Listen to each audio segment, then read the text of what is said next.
ব্যাগের মধ্যে একদম ইজি চলে আসবে। ছোট্ট দিতে পারবো, শুধু পাংচার সারালে তো হবে না। এবার যে হাওয়াটা বেরিয়ে যাবে সেই হাওয়া দেওয়ার জন্য একটা এয়ার পাম্পার লাগবে, সেটাও আমি নিয়েছি, এটা আনবক্সিং করব।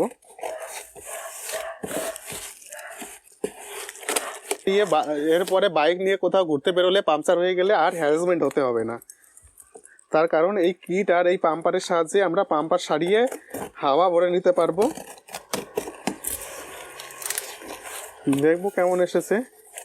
এটা খুব ছোট্ট মিনি একটা এয়ার পাম্পার। এই পাম্পারটা ব্যাগের মধ্যে চলে আসবে, ব্যাগের মধ্যে আমরা ক্যারি করতে পারবো, খুব বড় নয়। ব্যাগের মধ্যে ক্যারি করলে যেখানে কোথাও ঘুরতে বেরোলে যদি পাংচার হয়ে যায় তাহলে আমরা এই কিটটার সাহায্যে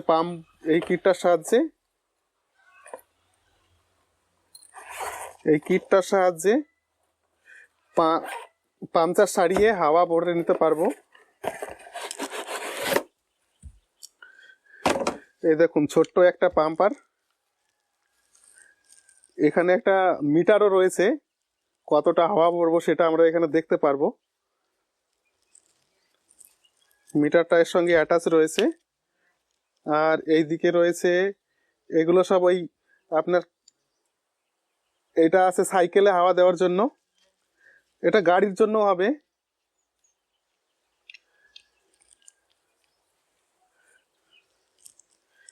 মাথায় একটা নব রয়েছে এটার, এটা আছে সাইকেলের জন্য। এই লালটা এখানে এরকম প্যাচ দিতে হবে,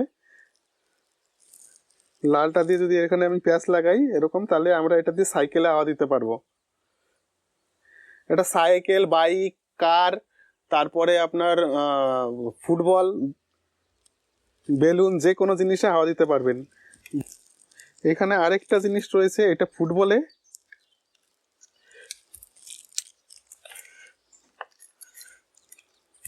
হ্যাঁ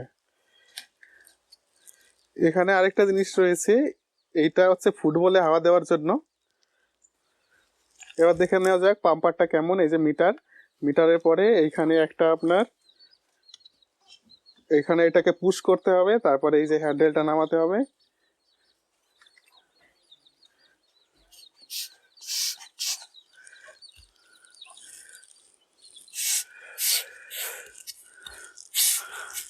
এই দেখুন হাওয়া হচ্ছে, এটা দিয়ে পা দিয়ে পাম্প করলে হাওয়া হবে। এই যে জিনিসটা আছে, এটা এইভাবে নজেলটাতে দেওয়ার পরে এইভাবে পুশ করে দিতে হবে। হ্যাঁ, ব্যাগের মধ্যে চলে যাবে। খুব সুন্দর একটা জিনিস, বিপদের হাত থেকে রক্ষা করবে।